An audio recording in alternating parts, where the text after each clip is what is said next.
Marley was dead, to begin with. There was no doubt about that.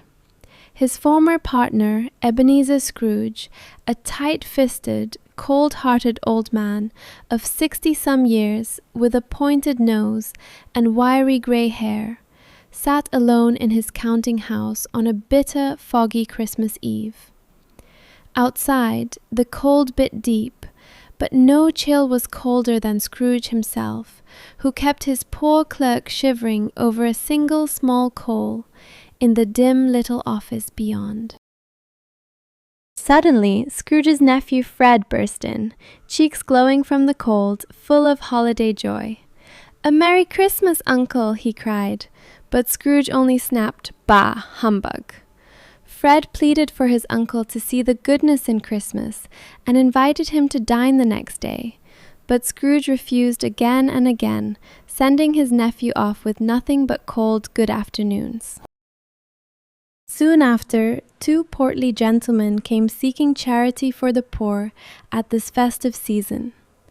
Scrooge coldly asked if the prisons and workhouses were still in operation, declaring that those who could not go there had better die and decrease the surplus population. The gentleman withdrew, unable to soften his stony heart. At last the counting-house closed for the night. Scrooge grudgingly let his clerk go home for Christmas, grumbling about paying for a day's work not done. The thin clerk, wrapped only in his long white comforter, with no greatcoat to warm him, hurried off through the snowy streets to Camden Town, sliding joyfully down an icy slope with a crowd of boys, before running home to his family. Scrooge trudged home alone through the thick fog to his gloomy lodgings, once shared with his late partner Jacob Marley. As he put his key in the lock, the door-knocker transformed before his eyes into Marley's ghostly face, pale, lit with an eerie dismal glow, spectacles pushed up on its forehead, staring back at him. In an instant it was only a knocker again, and Scrooge, shaken but stubborn, went inside.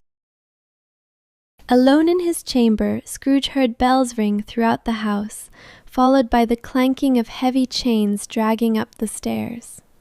Through the locked door came the ghost of Jacob Marley himself, transparent, bound in chains of cash boxes, ledgers, and padlocks, with a bandage wrapped around his head and jaw.